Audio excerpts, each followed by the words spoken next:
آج ہم لوگ ذرا سی چند رکعت نفل پڑھ لیا اور سمجھ لیں ہم خود ولی اللہ ہو گئے، صاحب نسبت ہو گئے، ہمیں ضرورت نہیں۔ حکیم الامت فرماتے ہیں کہ اگر دھیان رہنے لگے ہر وقت کہ اللہ ہم کو دیکھ رہا ہے اور میرے دل میں اللہ کی یاد قائم ہو گئی، کسی وقت غفلت نہیں ہوتی، تو فرمایا اس سے صاحب نسبت مت سمجھو۔ کبھی کبھی یہ مشق سے یہ بات ہو جاتی ہے۔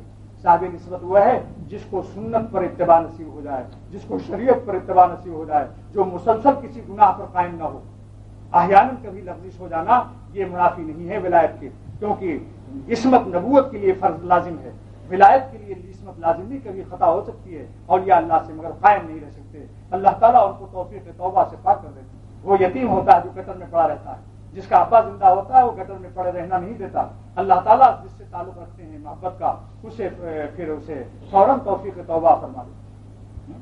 ہاں فرمایا کہ فرماتے تھے حضرت ڈاکٹر صاحب رحمۃ اللہ علیہ کہ انہیں کو ملتے ہیں جن کو طلب ہے، وہی ڈھونڈتے ہیں جو ہیں پانے والے۔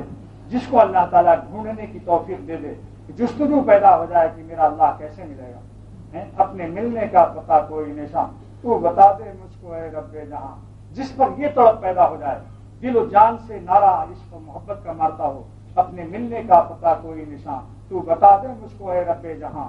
آسمان کی طرف دیکھ کر جو یہ نعرہ لگا رہا ہو، اللہ کی تلاش کی جس کو فکر دھن لگ جائے، تو انشاءاللہ تعالیٰ وہ اللہ اسے گیا محرومی نہیں ہوگی۔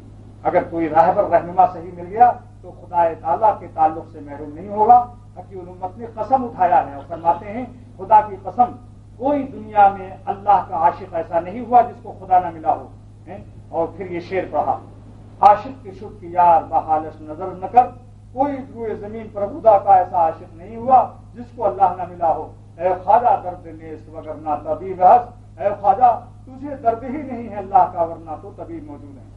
لہذا دوستو اللہ کا کوئی عاشق دنیا میں ایسا نہیں ہوا جسے اللہ نہ ملا ہو، لیکن اللہ والوں کے ذریعے سے ملا ہے۔ اب یہ سوال کہ اب اللہ والے ویسے نہیں رہے جیسا ہم نے دیکھا۔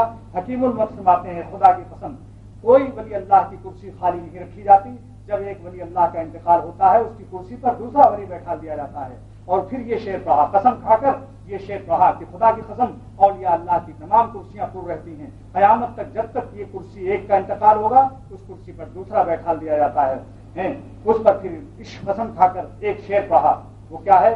ہنوزا آبر رحمت درفشانس، ابھی اللہ کی رحمت کے وہ بادل برس رہے ہیں، خم و خم خانہ با مہر و نشانس، اللہ کی محبت کے خم و خانے محرس سیل بند موجود ہیں۔ مہر کہاں جاتے ہو، کہاں جاتے ہو؟ کوئے نومیدی مرو امید ہاس، نا امیدی کے راستے پر مت جاؤ، بڑی سی بڑی امیدیں ہیں۔ سوئے تاریکی مرو خورشید ہاس، تاریکی کے راستے پر مت جاؤ، اللہ کی رحمت کے بہت سے آفتاب ہیں، ایک دو آفتاب نہیں ہیں، بے شمار آفتاب۔